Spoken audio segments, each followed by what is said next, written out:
నమస్కారం. టీశాట్ వీక్షకులకు స్వాగతం. తెలంగాణ రాష్ట్ర పబ్లిక్ సర్వీస్ కమిషన్ నిర్వహిస్తున్నటువంటి గ్రూప్ 1 మెయిన్స్లో పేపర్ 4 సెక్షన్ 3లో ప్రధానంగా అభివృద్ధి మరియు పర్యావరణ సమస్యలు అనేటువంటి అంశంలో భాగంగా టీశాట్ ద్వారా గతంలో అనేక అంశాలని మెయిన్స్కు ఉపయోగపడే విధంగా అభ్యర్థులు మెయిన్స్లో ఎక్కువ మార్కులు సంపాదించే విధంగా మనం విస్తృతమైనటువంటి సమాచారాన్ని విస్తృతమైనటువంటి విశ్లేషణ అందించే ప్రయత్నం చేశాం. ఆ పరంపరలో భాగంగా ఈరోజు ఎపిసోడ్లో ఆమ్ల వర్షాలు మరియు ఓజోన్ పొర క్షీణతకు సంబంధించినటువంటి టాపిక్స్ను డిస్కస్ చేయబోతున్నాం. నిజానికి ఇవి రెండు ప్రశ్నలు, వేరువేరు ప్రశ్నలు, మనకి ఈసారి పరీక్షలో రావడానికి అవకాశం ఉన్నటువంటి ప్రశ్నలు కూడా.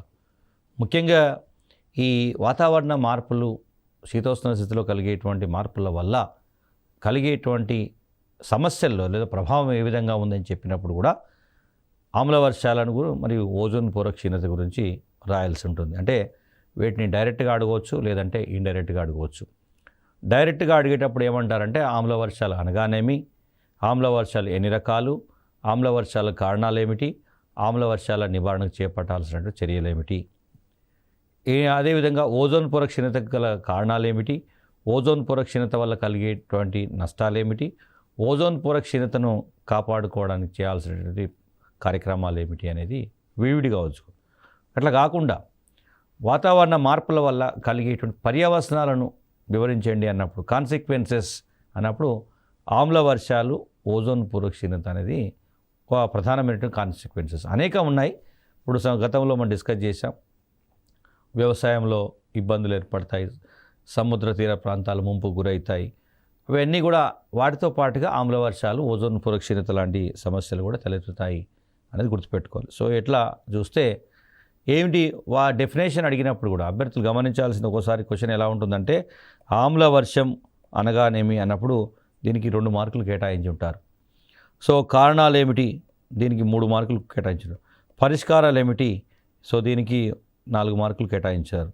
అంటే ఒక్కోసారి అదేవిధంగా సూచనలు ఇవ్వండి అన్నప్పుడు 1 మార్క్ కేటాయిస్తారు.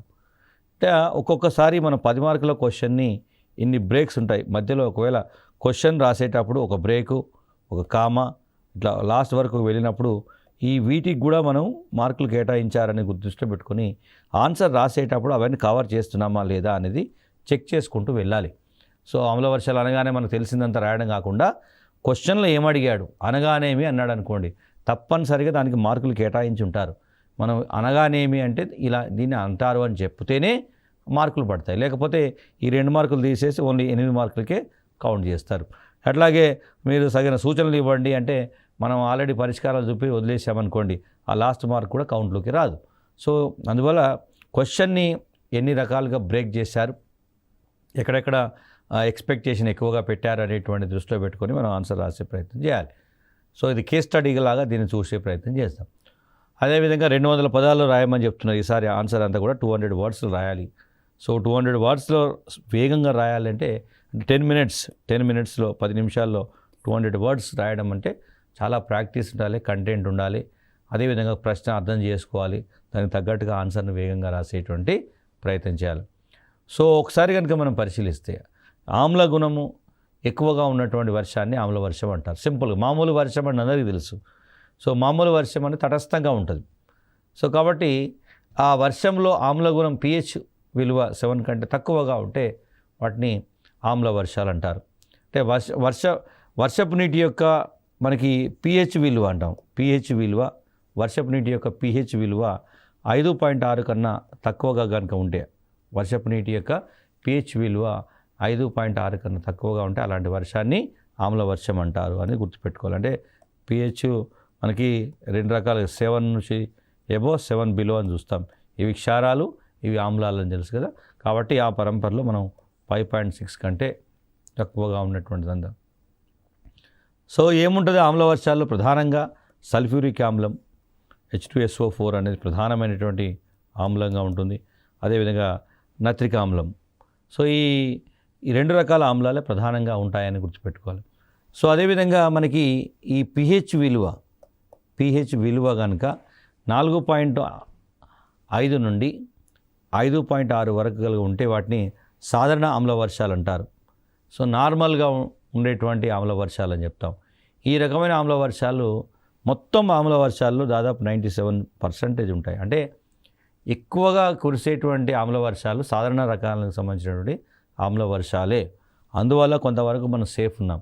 లేకపోతే వీటి యొక్క ఇంపాక్ట్ చాలా ఎక్కువగా ఉండేది. ఇవి ఎక్కువగా ఎక్కడగా వస్తాయి ఈ రకమైనటువంటి సాధారణ ఆమ్ల వర్షం అంటే ఆసియా పసిఫిక్ ప్రాంతాల్లో ఎక్కువ కురుస్తాయి.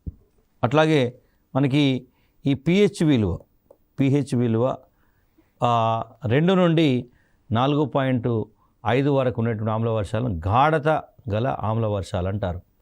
సో హై కాన్సన్ట్రేట్గా ఉన్నటువంటి వాటిని ఈ విధంగా చెప్తారు. pH విలువ 2 నుండి 4.5 వరకు ఉన్నటువంటి వాటిని గాఢత గల ఆమ్ల వర్షాలు అంటారు. ఇవి ఎక్కువగా అమెరికా అదేవిధంగా భూమధ్య రేఖ ప్రాంతాల్లో కురుస్తాయి.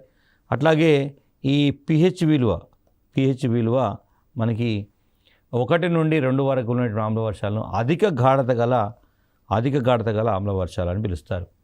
సో కాబట్టి pH విలువను బట్టి మనం వీటిని అంచనా వేసేటువంటి ప్రయత్నం చేయాలి. ఈ అధిక గాఢత గల ఆమ్ల వర్షాలు ఎక్కువగా యూరోప్ దేశాల్లో అట్లాగే ధ్రువ ప్రాంతాల్లో కురుస్తాయి.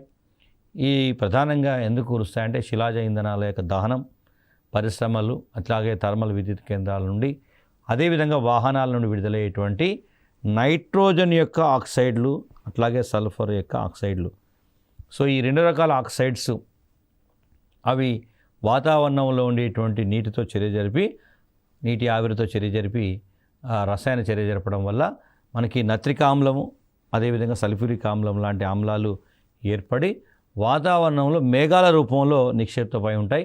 ఆ తర్వాత అవి ఆమ్ల వర్షాల రూపంలో భూమి మీద పడేటువంటి సందర్భం ఉంటుంది. మామూలు నీరు అయితేనో మనకి మామూలు వర్షం పడుతుంది. బట్ అవి వాతావరణంలో ఉండేటువంటి రసాయనాలతో ఇది మామూలుగా అయితే నీరు ఆవిరి అయిపోయి మనకు అక్కడ ప్రధానంగా అంటే నీరు ఆవిరి అయిన తర్వాత మేఘాలు ఏర్పడాలి. కానీ ఇక్కడ వాతావరణంలో ఉండేటువంటి రసాయనాలతోనే మేఘాలు ఏర్పడ్డటువంటి సందర్భం ఉంటుంది. సో ఇవి ప్రమాదకరమైనది.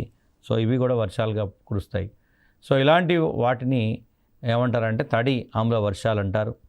వాతావరణంలో సల్ఫర్ కానీ నైట్రోజన్ ఆక్సైడ్లు కానీ నిర్దిష్ట స్థానంలో నిలకడగా నీటి ఆవిరితో చర్య జరిపితే ఆ ప్రాంతంలో అక్కడనే కనుక కురిస్తే వాటిని పొడి ఆమ్ల వర్షాలు అంటారు. అంటే ఎక్కడైతే అవి ఉన్నాయో వాతావరణంలో ఉన్నటువంటి ఆ నిర్దిష్ట స్థానంలోనే నిలకడగా అక్కడనే ఉండి అక్కడే నీటి ఆవిరి జరిపి అప్పటి వెంటనే కనుక పడితే వాటిని పొడి ఆమ్ల వర్షాలు అంటారు.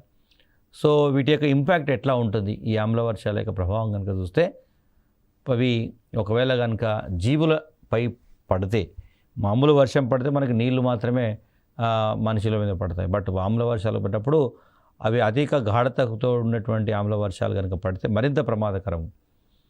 ఫలితంగా ఏమైతే చర్మ వ్యాధులు, స్కిన్ డిజీజెస్, అట్లాగే ఎక్కువ మొత్తంలో అంటే రసాయనాలు ఉంటాయి కాబట్టి సో అవి పీల్చడం వల్ల అవి లోపల మన శరీరంలోకి వెళ్ళడం ద్వారా అవి జీర్ణకోశ సంబంధమైనటువంటి వ్యాధులు సంభవిస్తాయి. మరికొన్ని సందర్భాల్లో క్యాన్సర్ వంటి ప్రమాదకరమైన వ్యాధులు కూడా కలుగుతుంది. అట్లాగే ఆ ఆమ్ల వర్షాలు ముఖ్యంగా సముద్రంలపై కానీ లేదా అడవులపై కానీ ఇతర ప్రాంతాలపై పడ్డప్పుడు అక్కడ ఉండేటువంటి చిన్న చిన్న జీవరాశులు, జీవ సంపద అంతా కూడా క్షీణించేటువంటి ప్రమాదం ఉంటుంది. అట్లాగే వ్యవసాయంపై కనుక పడితే వ్యవసాయ ఉత్పత్తి తగ్గిపోతుంది, ఉత్పాదకత కూడా తగ్గిపోతుంది. సో ఆటోమేటిక్గా అట్లాగే ఈ మత్స్య సంపద కూడా తగ్గిపోతుంది. సముద్రంలోనే అత్యధిక జీవ సంపద ఉంది, సముద్రంలో ఉన్నటువంటి జీవ సంపద కూడా క్షీణిస్తుంది. ఒకవేళ కనుక ఈ ఆమ్ల వర్షాలు చారిత్రక కట్టడాలు, మనం తాజ్మహల్ లాంటి చారిత్రక కట్టడాలు యొక్క గురించి చర్చ ముఖ్యంగా అంటే అనేక రకాల ఆమ్ల వర్షాలు మనకి నిరంతరం కురవడం ద్వారా ఆ చారిత్రక కట్టడాలు కళావిహీనమైపోతాయి, అవి బలహీనపడే సందర్భం ఉంటుంది. ముఖ్యంగా మనం మధురలో ఉండేటువంటి నూనె శుద్ధి కర్మాగారం నుంచి వెలువడేటువంటి విషవాయువులు ఏవైతున్నాయి వాటి వల్ల తాజ్మహల్ తన అంటే ఉండేటువంటి కళను కోల్పోతున్నటువంటి సందర్భము కనబడుతున్నది. మరి ఇలాంటి దాన్ని ఎట్లా నివారించాలి? సో ఇక్కడ మౌలికంగా గుర్తుపెట్టుకోవాల్సింది సందర్భం ఏంటన్నప్పుడు ఈ వాతావరణంలోకి ఫస్ట్ నైట్రోజన్ సంబంధితమైన ఆక్సైడ్లు కానీ లేదా సల్ఫర్కి సంబంధించిన ఆక్సైడ్లు కానీ అవి విడుదల కావడము ఒక సమస్య అయితే అవి అక్కడే నిక్షిప్తమై ఉండటం ద్వారా వాతావరణంలో దీర్ఘకాలం పాటు ఉండటం ద్వారా నీటి ఆవిరితోని చర్య జరపడం, రసాయన చర్య జరపడం ద్వారా మనకి అవి ఆమ్ల వర్షాలు కురుస్తున్నాయి. ఇక్కడ సమస్య ఏంటంటే ఇవి విడుదల కాకుండా ఉండేటువంటి మార్గాల మీదనే మనం ఎక్కువ కాన్సన్ట్రేట్ చేయాలి. ఒకసారి విడుదల అయినాయి అనుకోండి, సో ఆటోమేటిక్గా మనం వాటిని కంట్రోల్ చేయడం చాలా కష్టం. ఇక్కడ గమనించాల్సింది ఏంటంటే సల్ఫర్, ఈ ఆమ్ల వర్షాల్లో ప్రధానంగా సల్ఫ్యూరిక్ ఆమ్లం, నత్రిక్ ఆమ్లం. సో ఈ సల్ఫ్యూరిక్ ఆమ్లం అనేది అత్యంత గాఢతతో కూడుకున్నటువంటిది, అత్యంత ప్రమాదకరమైనటువంటి ఆమ్లం. భారతదేశంలో ఈ సల్ఫర్ ఆక్సైడ్లు, సల్ఫర్ డయాక్సైడ్ కావచ్చు, సల్ఫర్ ట్రైఆక్సైడ్ కావచ్చు, సల్ఫర్ పెంటాక్సైడ్ కావచ్చు, సో ఇవన్నీ కూడా తప్పనిసరిగా మనకి ముఖ్యంగా ఎక్కువగా థర్మల్ విద్యుత్ కేంద్రాల నుంచి విడుదలవుతున్నాయి. థర్మల్ విద్యుత్ కేంద్రాలు. సో భారతదేశంలో ఇప్పటికీ కూడా మనం విద్యుత్ ఉత్పత్తిలో థర్మల్ విద్యుత్ పైన ప్రధానంగా ఆధారపడుతున్నాం. మెయిన్ సోర్స్ స్టిల్ నౌ ఇప్పటికి కూడా బొగ్గు గనుల పైన ఆధారపడుతున్నాం. కాబట్టి ఇన్నోవేటబుల్, ఇది తప్పనిసరిగా ఆమ్ల వర్షాలకి భారతదేశం లాంటి దేశాలు ఎందుకు ప్రధాన కేంద్రాలుగా మారుతున్నాయంటే ఆ ఆమ్ల వర్షాల్లో ప్రధానకరమైనటువంటి సల్ఫర్ సంబంధిత ఆక్సైడ్లు ఏవైతున్నాయో అవి తప్పనిసరిగా విడుదలవుతున్నాయి. కాబట్టి ఎక్కువ మొత్తంలో ఆమ్ల వర్షాలు కురుస్తున్నాయి. ఒక పార్ట్ థర్మల్ విద్యుత్ అనివార్యం. ఇప్పుడు మనం ఆమ్ల వర్షాలు నివారించాలంటే థర్మల్ విద్యుత్ ఉత్పత్తిని మనం నియంత్రించలేము, ఆపలేము. కాబట్టి ప్రత్యామ్నాయ ఇంధన వనరులపైన దృష్టి పెట్టాలని చెప్పడం. అంటే దాంతోపాటుగా ముఖ్యంగా ఈ శిలాజ ఇంధనాల యొక్క వినియోగం పెరగడం వల్ల, అంటే పెట్రోల్, డీజిల్ లాంటి ఆ ఇంధనాలను ఎక్కువగా వినియోగించడం వల్ల మనకు అనేక రకాలైనటువంటి విషపూరితమైనటువంటి వాయువులు విడుదలవుతున్నాయి. కాబట్టి సంప్రదాయేతర ఇంధనాల యొక్క వినియోగాన్ని ప్రోత్సహించాలని చెప్తున్నాం. అంటే సోలార్ ఎనర్జీ, ప్రధానంగా సోలార్ ఎనర్జీ పైనే ప్రధానంగా ఆధారపడాలి అనేటువంటిది కనబడుతున్న సందర్భం ఉంది. మరొక సందర్భంలో మనం ఇందాక నైట్రోజన్ గురించి కూడా చెప్పాం. ఇది వేరు వేరు రూపాల్లో కనబడుతుంది, అమ్మోనియా కానీ ఇతర రూపాలు. భారతదేశంలో వ్యవసాయం ప్రధానమైన జీవనాధారం. వ్యవసాయానికి రసాయన ఎరువులు ఉపయోగిస్తాం. మనకు ముఖ్యంగా నైట్రోజన్ సంబంధిత, అంటే యూరియా రిలేటెడ్గా ఉండేటువంటి నైట్రోజన్ సంబంధిత రసాయన ఎరువుల వాడకం అనేది అనివార్యంగా ఉంటుంది. అట్లాగే జంతువుల నుండి కూడా మనకు నైట్రోజన్ గ్యాసెస్, వాటి వ్యర్థాల నుండి విషపూరితమైనటువంటి నైట్రోజన్ గ్యాసెస్ కూడా విడుదలవుతాయి. సో అంతేకాకుండా ఈ పరిశ్రమలు ఏవైతే ఉన్నాయో, అంటే వీటిని తయారు చేసేటువంటి రసాయన ఎరువులను తయారు చేసేటువంటి పరిశ్రమల నుండి కూడా మనకు పెద్ద మొత్తంలో నైట్రోజన్ విషవాయువు విడుదలయ్యేటువంటి అవకాశం ఉంటుంది. కాబట్టి ఈ వాతావరణంలోకి ప్రవేశించకుండా ఫిల్టర్లను ఉపయోగించాల్సిన అవసరం ఉంటుంది. సో పరిశ్రమల నుండి విషవాయువులు ఏవైతున్నాయో అవి వాతావరణంలోకి ప్రవేశించకుండా ఫిల్టర్లను తప్పనిసరిగా ఉపయోగించాలి. ముఖ్యంగా మనకి ఈ ఆమ్ల వర్షాల వల్ల జలవనరులు క్రమంగా క్షీణించిపోతాయి. కాబట్టి వీటికి కొంత క్షారాన్ని కలిపితే తటస్థం అయిపోతుంది. అంటే ఆమ్లము క్షారము కలిస్తే తటస్థం. అంటే ఆమ్ల వర్షాల వల్ల ముఖ్యంగా జలవనరులు, సముద్ర జలాలపై కనుక ఆమ్ల వర్షాలు కురిస్తే మనకి సముద్రంలోనే అత్యధిక జీవ వైవిధ్యం ఉంది, అత్యధిక జీవ సంపద ఉంది. సో ఈ జీవ సంపద క్షీణించేటువంటి ప్రమాదం ఉంది. కాబట్టి వాటి ఇంటెన్సిటీని తగ్గించాలంటే దీన్ని గుర్తుపెట్టుకోవాలి.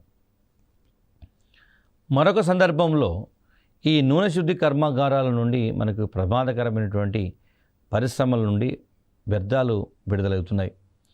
సో ఆ వ్యర్థాలు ఒకసారి వాతావరణంలోకి విడుదలయ్యాయంటే అవి మళ్ళీ ఎట్టి పరిస్థితుల్లో కనుమరుగే అవకాశం ఉండదు. అంటే ఏదో ఒక రసాయన చర్య జరుపుతూనే ఉంటాయి నిరంతరం.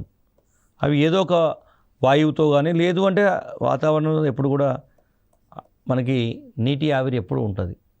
సో నీటి ఆవిరితో రసాయన చర్య జరిపి ప్రమాదకరమైనటువంటి విషపూరితమైనటువంటి రసాయన సమ్మేళనాలను ఏర్పాటు చేసేటువంటి ప్రమాదం ఉంది. కాబట్టి ఈ విడుదల కాకుండా ఈ నూనె శుద్ధి కర్మాగారాల నుండి, అట్లా చాలా ప్రమాదకరమైన కర్మాగారాల నుండి విషపూరితమైనటువంటి వ్యర్థాలు వాతావరణంలోకి విడుదల కాకుండా ఫిల్టర్లను ఉపయోగించాల్సిన అవసరం ఉంది. ఫిల్టర్స్ను తప్పనిసరిగా వినియోగించుకోవాలి.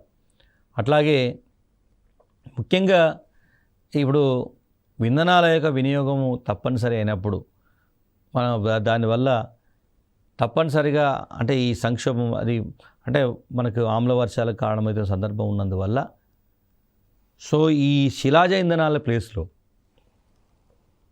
జీవ ఇంధనాలను ఉపయోగించే ప్రయత్నం చేయాలి. బయోడీజిల్ కానీ లేదా మనకు ఈ మధ్య కాలంలో చూస్తున్న బయోడీజిల్ గురించి ఎక్కువ చర్చ జరుగుతుంది. సో శిలాజ ఇంధనాలు పెట్రోల్ డీజిల్ వినియోగాన్ని తగ్గించాలి. సో జీవ ఇంధనాల వినియోగాన్ని పెంచాలి.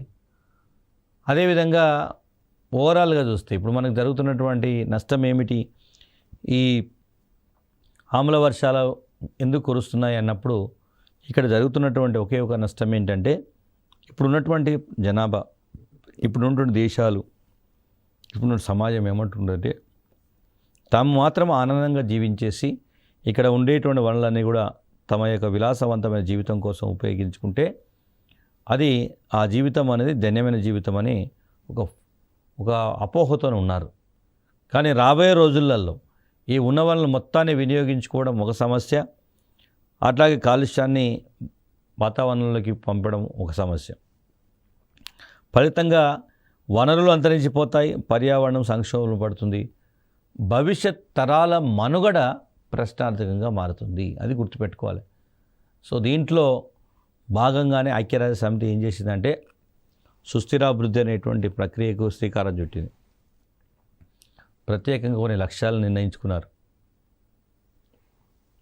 దాంట్లో ప్రధానంగా ఈ పర్యావరణానికి సంబంధించి ముఖ్యంగా వాతావరణ మార్పులకు సంబంధించినటువంటి ఎజెండాని ఎక్కువగా రూపొందించారు. సుస్థిరాభివృద్ధి లక్ష్యాల సాధనకు గాను మరింత పటిష్టమైన చర్యలు చేపట్టాల్సిన అవసరం ఉంది. అంతేకాకుండా పర్యావరణ పరిరక్షణకు సంబంధించిన చట్టాలు చాలా ఉన్నాయి భారతదేశంలో.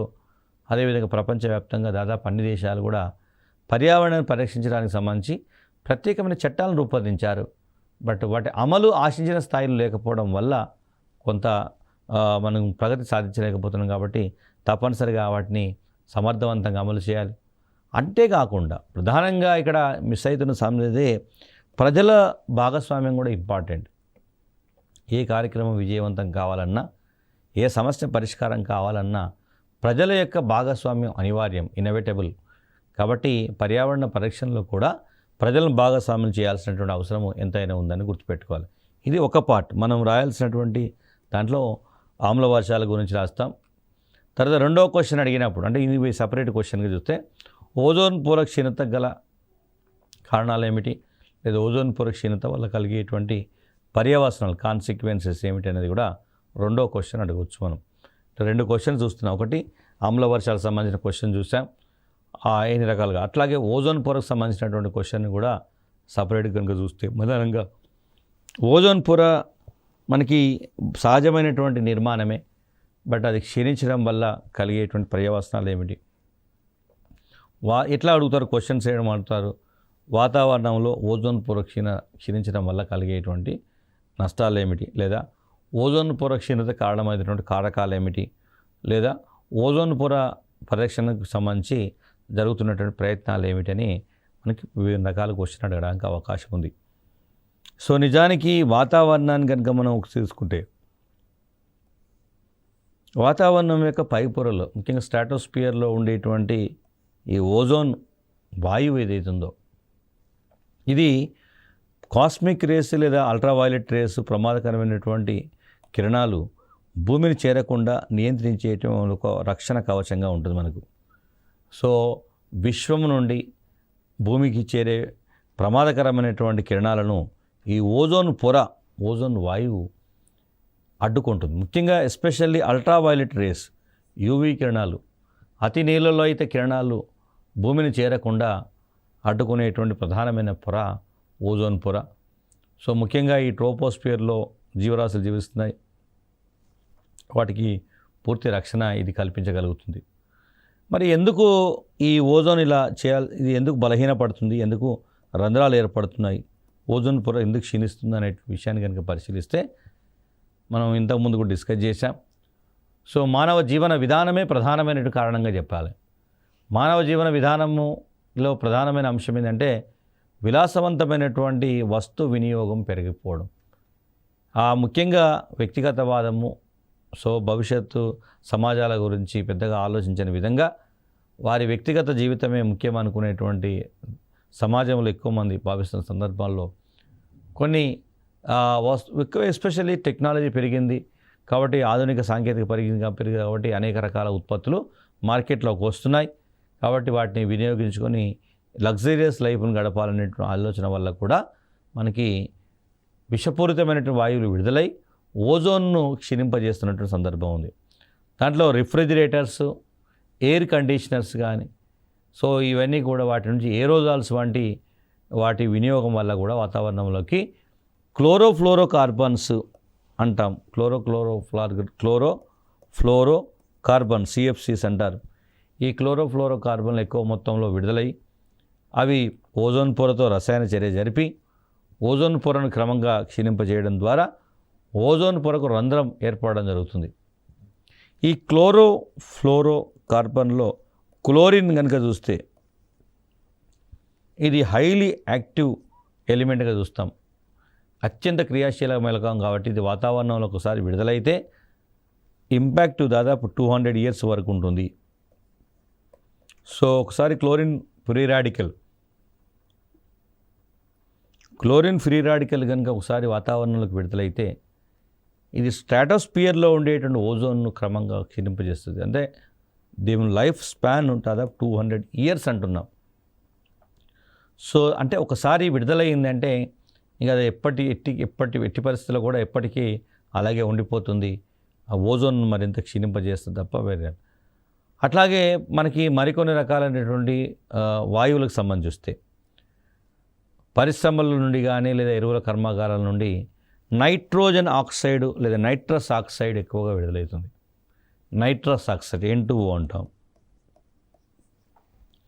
సో ఈ నైట్రస్ ఆక్సైడ్ అట్లాగే లోహాలను మరియు బట్టలను శుభ్రం చేయడానికి ఉపయోగించేటువంటి టెట్రాక్లోరైడ్, అదేవిధంగా మంటలు నాటడానికి ఉపయోగించేటువంటి బ్రోమిన్ లాంటి రసాయన మూలకాలతో పాటు స్ట్రాటోస్పియర్లో ఉండేటువంటి మేఘాలు కూడా మనకి ఓజోన్ పొర క్షీణతకు కారణమవుతున్నటువంటి సందర్భం ఉంది. సో కాబట్టి ఈ క్లోరోఫ్లోరోకార్బన్స్ ఏవైతున్నాయో ఓజోన్ పొర క్షీణతకి ప్రధానమైనటువంటి కారకం ఏంటంటే క్లోరోఫ్లోరోకార్బన్స్. సో ఈ క్లోరోఫ్లోరోకార్బన్స్ ఒకసారి వాతావరణంలోకి విడుదలైతే వాటి యొక్క ఇంపాక్ట్ చాలా ఎక్కువగా ఉంటుందని చెప్పాను. అట్లాగే బ్రోమోక్లోరోకార్బన్స్ ఉన్నాయి.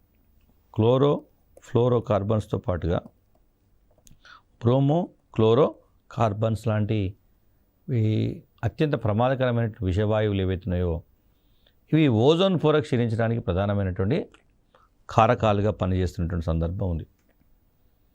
సో ఈ నేపథ్యాన్ని కనుక చూస్తే అంటే బ్రోమిన్, క్లోరిన్ లాంటి మూలకాలు ప్రధానంగా వాతావరణంలో కనుక ఒకసారి విడుదలైతే వాటి ఇంపాక్ట్ చాలా ఎక్కువగా ఉండేటువంటి అవకాశం ఉంది.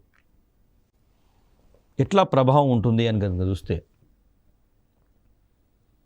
సో ఇంతకుముందే మనం డిస్కస్ చేసాం, ఓజోన్ పొర క్షీణించడం వల్ల ప్రమాదకరమైనటువంటి అతి నీళ్ళలోహిత కిరణాలు అల్ట్రావైలెట్ రేసు మనకి భూమికి చేరడం వల్ల సమస్త జీవరాశులు ఆటోమేటిక్గా ఎఫెక్ట్ అవుతాయి. సో ఇక్కడ గమనించాల్సింది ఏంటంటే సందర్భం ఏంటంటే భూమి ఒక ప్రత్యేకమైన భూగ్రహం మాత్రమే ఈ మొత్తం విశ్వంలో జీవులకు ఆవాసాన్ని కలిగిస్తున్నటువంటి గ్రహం. సో ఈ గ్రహంలో అంటే మనకి సాధారణంగా ఉండేటువంటి ఉష్ణోగ్రతలు ఏవైతున్నాయో అవి జీవరాశుల మనుగడకు ఉపయోగపడుతున్నాయి. ఇప్పుడు ఈ అతినీళ్ళలో అయితే కిరణాలు కనుక ఎక్కువ మొత్తంలో భూమిని చేరితే ఈ భూమిపై ఉండేటువంటి జీవరాశులన్నీ కూడా క్షీణించేటువంటి అవకాశం ఉంటుంది. కొన్ని సందర్భాల్లో అంతరించిపోయేటువంటి ప్రమాదం కూడా ఉంటుంది. ఈ అతినీళ్ళలో కిరణాలు కనుక ఒకవేళ భూమికి చేరితే భూమిపై ఉండేటువంటి అనేక జీవరాశులపై వాటి ప్రభావం ఉంటుంది. ముఖ్యంగా మానవునిపై కనుక ఈ కిరణాలు ఎక్కువగా పడితే మెలనోమా, కార్సినోమా, ల్యూకేమియా, క్యాటరాక్ట్ లాంటి వ్యాధులు, అట్లాగే రక్తనాళాల్లో రక్త ప్రవాహం రేటు పెరగడం, అంతేకాకుండా రోగ నిరోధక శక్తి తగ్గడం లాంటి అనేక రకాల ప్రమాదకరమైనటువంటి సమస్యలు తలెత్తేటువంటి ప్రమాదం ఉంది. ఒకసారి రోగ నిరోధక శక్తి కనుక తగ్గితే ఆటోమేటిక్గా అనేక రకాల వ్యాధులు కలగడానికి అవకాశం ఉంటుంది. కాబట్టి అల్ట్రావైలెట్ రేస్ భూమిని చేరకుండా కంట్రోల్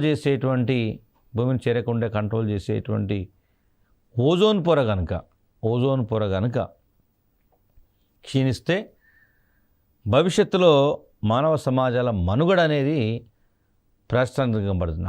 కేవలం మానవుడే కాకుండా సమస్త జీవరాశుల యొక్క మనుగడ కూడా ప్రశ్నార్థకంగా మారేటువంటి ప్రమాదం ఉంది. అట్లాగే ఇప్పుడు మొక్కలపై కనుక పడినాయి అనుకోండి, ఈ అతినీలలోత కిరణాలు, ఆమ్ల వర్షాలు ఎట్లయితే పడ్డాయో అట్లాగా అల్ట్రావైలెట్ రేస్ పడితే, ముఖ్యంగా మొక్కల్లో మనకి పత్రాలు అత్యంత కీలకమైనటువంటి నిర్మాణాలు. సో కిరణజన్య సమయక్రియ జరిగేది అంతా ఇక్కడే ఉంటుంది. సో ఈ యూవీ రేస్ కనుక మొక్కల యొక్క పత్రాలపై పడితే ఈ పత్రహరితం అంటాం మనం, ఈ పత్రహరితం క్షీణిస్తుంది. ఫలితంగా మనకి కిరణజన్య సమయక్రియకు విఘాతం కలుగుతుంది. అంటే పత్రహరితంలోనే కిరణజన్య సమయక్రియ జరుగుతుంది కాబట్టి ఆహారోత్పత్తి ఆగిపోతుంది, చివరికి అవి స్పందించే ప్రమాదం ఉంటుంది. అట్లాగే సముద్రంపై కనుక పడితే సముద్ర జీవ సంపద కూడా క్రమంగా క్షీణించేటువంటి అవకాశం ఉంటుంది.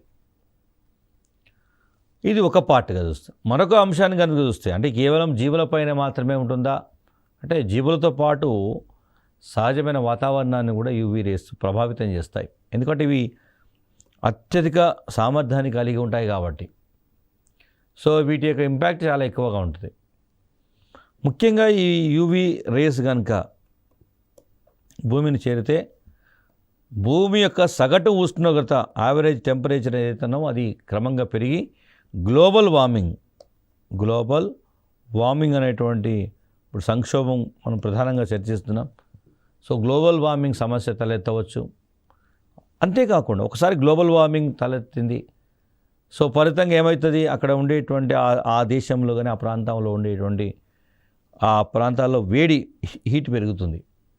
ఫలితంగా ధ్రువ ప్రాంతాలు ఏవైతే ఉంటాయో, ఇప్పుడు భారతదేశానికి కేస్ స్టడీగా తీసుకుంటే హిమాలయాల్లో ఉండేటువంటి ధ్రువ ప్రాంతాలు ఈ గ్లోబల్ వార్మింగ్ ఇంపాక్ట్ వల్ల మంచు కరిగి నదుల ద్వారా నీరు అధిక మొత్తంలో సముద్రంలోకి చేరి సముద్ర మట్టం పెరిగి సముద్ర తీర ప్రాంతాలు ముంపుకు గురయ్యేటువంటి ప్రమాదం ఉంటుంది.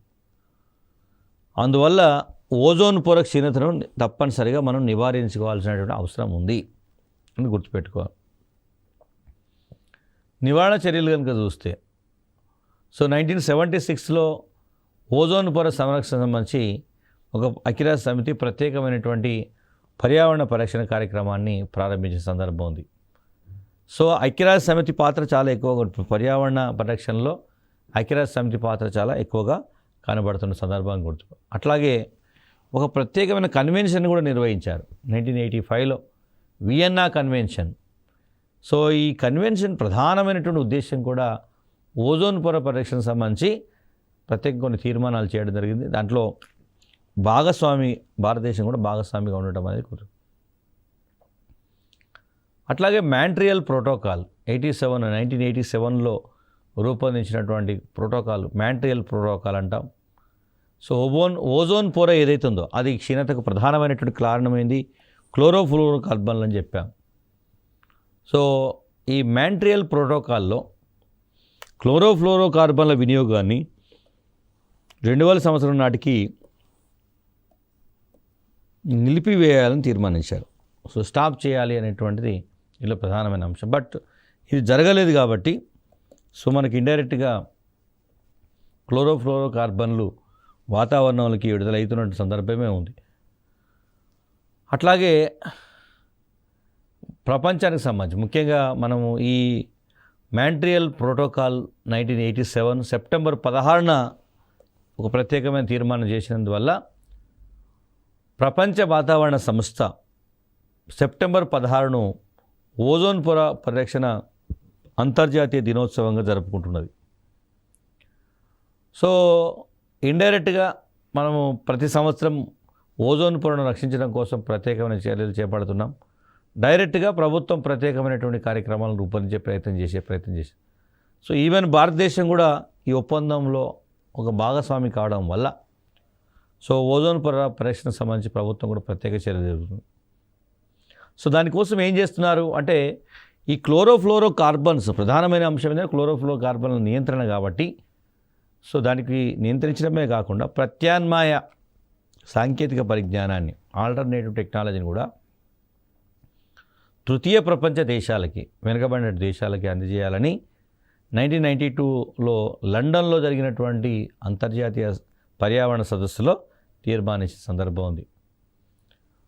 సో ఈ తీర్మానానికి అనుగుణంగా భారతదేశంలో కూడా క్లోరోఫ్లోరో కార్బన్లకు ప్రత్యామ్నాయంగా రిఫ్రిజిరేటర్స్ కానీ ఎయిర్ కండిషనర్లో 134A పదార్థాన్ని వాడుతున్న సందర్భం ఉంది. అంటే ఇది క్లోరోఫ్లోరో కార్బన్ల విడుదలను నియంత్రించేటువంటి మెటీరియల్. సో ఇది మ్యాండేట్ చేశారు. అంటే ఏసీలు రెఫ్రిజిరేటర్స్ నుంచి మనకు ఈ క్లోరోఫ్లోరో కార్బన్లు విడుదలవుతున్నాయి. అంటే కాబట్టి మన ఏసీలను రెఫ్రిజిరేటర్లను బ్యాన్ చేయడం అనేది సమస్య పరిష్కారం కాదు. సో కాకపోతే ఈ ఏసీలు రిఫ్రిజిరేటర్లో అంటే మనకి రిఫ్రిజిరేటర్స్ కానీ లేదా ఎయిర్ కండిషనర్స్ కానీ క్లోరోఫ్లోరో కార్బన్లు విడుదల చేయకుండా ఉండేటువంటి మార్గం ఏమన్నా ఉందా అని చూసినప్పుడు వాటి నిర్మాణంలో ఇన్బిల్ట్లోనే ఒక ప్రత్యేకమైన మెటీరియల్ని కనుక మనం చేర్చగలిగితే వాటిని అవి అక్కడే నియంత్రించే అవకాశం ఉంది కాబట్టి అది మ్యాండేట్ చేశారు. తర్వాత ఈ ఓజోన్ పొర క్షీణత కారణమవుతున్నటువంటి హైడ్రోఫ్లోరో కార్బన్లు ఏవైతున్నాయో వాటిని నియంత్రించేటువంటి లక్ష్యంతో 2016లో రువాండాలో కిగాలిలో ఒక ఒప్పందం జరిగింది. ఇది మాంట్రియల్ ప్రోటోకాల్కి జరిగిన సవరణగా భావించబడే సందర్భం. ఇది 2019 నుంచి అమల్లోకి వస్తున్న సందర్భం ఉంది. తర్వాత ఇది ఒక విషయం ఏంటంటే ఇది ఏదైనా అంతర్జాతీయ సమస్య కాబట్టి అంతర్జాతీయ సహకారం ఉండాలి. అట్లాగే ప్రజల యొక్క భాగస్వామ్యం కూడా ఉండాలి, ప్రజల చైతన్యం కూడా ఉండాలి. ఈ ప్రపంచీకరణ నేపథ్యంలో విలాసవంతమైన జీవితానికి అధిక ప్రాధాన్యత ఇవ్వడం వల్ల సో భవిష్యత్ తరాలు అంధకారంలోకి నెట్టిపోయబడేటువంటి ప్రమాదం ఉందని పర్యావరణవేత్తలు పేర్కొంటున్న సందర్భం ఉంది. సో ఒక రకంగా చెప్పాలంటే మనము అంటే వాతావరణ మార్పులు ఇంపాక్ట్ ఎక్కడి వరకు పోతుందనేది కనుక చూస్తే మామూలుగా మంచు కరగడము, నదుల్లో నీటి ప్రవాహం పెరగడము, సముద్ర మట్టం పెరగడము, ముంపు గురడం, ఆమ్ల వర్షాలు, సో అదేవిధంగా ఓజోన్ పొర క్షీణత. ఈ ఓజోన్ పొర క్షీణత గురించి అంతర్జాతీయంగా ప్రధానమైన చర్చ జరుగుతుంది. సో ఈ ఓజోన్ పొరను కనుక మనం కాపాడుకోలేకపోతే సో భవిష్యత్తులో మరింత ప్రమాదం పొంచి ఉంది. ఎందుకంటే ఇప్పుడు కోవిడ్ లాంటి నేపథ్యాన్ని చూసినప్పుడు ఈ సూక్ష్మజీవులు ఎట్లా ఆవిర్భవిస్తున్నాయి, మ్యుటేషన్స్. ఓసారి మనం ఈ వైరస్లకి సంబంధించి మనం వ్యాక్సిన్స్ కానీ ఇతర కనుక్కునే లోపు అవి మ్యుటేషన్ చెంది మరొక కొత్త రూపాన్ని సంతరించుకునే సందర్భం ఉంది. కాబట్టి వాతావరణ మార్పుల ప్రభావం ముఖ్యంగా ఈ ఓజోన్ పొరను కాపాడుకునేటువంటి ప్రయత్నం, వాతావరణ మార్పులను నియంత్రించాలి అంటే ప్రత్యక్షంగా నియంత్రించే సాధ్యం కాదు. ఆధునిక సాంకేతిక పరిజ్ఞానాన్ని ఉపయోగిస్తూ వాటిని ఖచ్చితంగా కంట్రోల్ చేయగలిగితే తప్పనిసరిగా రాబోయే రోజులలో అభివృద్ధి ఒకవైపు జరుగుతుంది, పర్యావరణ పరిరక్షణ జరుగుతుంది, భవిష్యత్ తరాలు కూడా ఆహ్లాదకరమైనటువంటి వాతావరణాన్ని అనుభవించేటువంటి అవకాశం ఉంటుంది. ఆ దిశగా ప్రభుత్వాలు చేస్తున్నటువంటి కార్యక్రమాలతో పాటుగా ప్రజలు కూడా దాన్ని తమ వ్యక్తిగత అంశంగా భావించి అమల వర్షాలకి సంబంధించి కానీ లేదా ఓజోన్ పొర క్షీణతగా అవసరం లేకపోయినా ఏసీలను రెఫ్రిజిరేటర్స్లను ఉపయోగించేటువంటి అలవాట్లు ఏవైతే వాటిని మానివేయాల్సిన అవసరము ఎంతైనా ఉందనే విషయాన్ని గుర్తుంచుకోవాలి. Thank you.